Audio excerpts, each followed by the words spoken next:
రాష్ట్ర వ్యాప్తంగా 500 చదరపు మీటర్ల కంటే ఎక్కువ నిర్మాణాలు చేస్తున్న బిల్డర్లు AP real estate regulatory authority రెరాలో తప్పక రిజిస్ట్రేషన్ చేసుకోవాలని రెరా చైర్మన్ శివారెడ్డి కోరారు.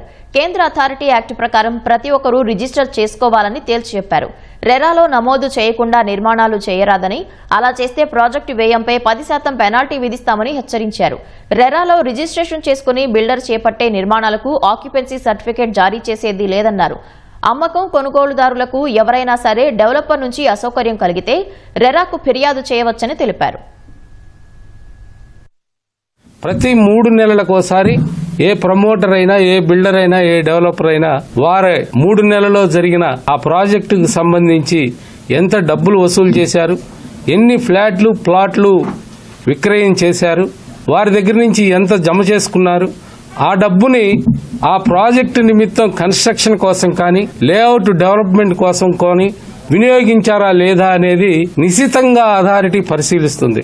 చాలా మంది ఎన్రోల్ చేసుకున్న తర్వాత కూడా వాళ్ళ క్యూపీఆర్ అప్డేట్స్ చేయటల్లా ఒక 60%, 65% వరకే చేస్తున్నారు. వారికి కూడా ఒక క్వార్టర్లీ అప్డేట్స్ రెగ్యులర్ గా అప్డేట్ చేయడానికి, వాళ్ళు ఆ ప్రాజెక్టుకి సంబంధించిన కంప్లీట్ విషయాన్ని వెబ్సైట్లో పొందుపరచడానికి, ఆ ప్రాజెక్టులో కొనుక్కున్న వినియోగదారులకి తెలియపరచడానికి, వారికి ఎవరైతే ల్యాగ్ బిహైండ్ ఉందో వారికి కూడా ఒక అవకాశం ఇద్దాము, ఒక 50% పెనాల్టీ తోటి వారికి కూడా ఈ క్వార్టర్లీ అప్డేట్స్ పొందుపరిచేటట్టు ఒక అవకాశం ఇద్దామని చెప్పేసి మా ఈ అథారిటీ నిర్ణయం తీసుకున్న మేరకు మీ ద్వారా ఎవరైతే ఉన్నారో వారికి తెలియచేయటం జరుగుతూ ఉంది.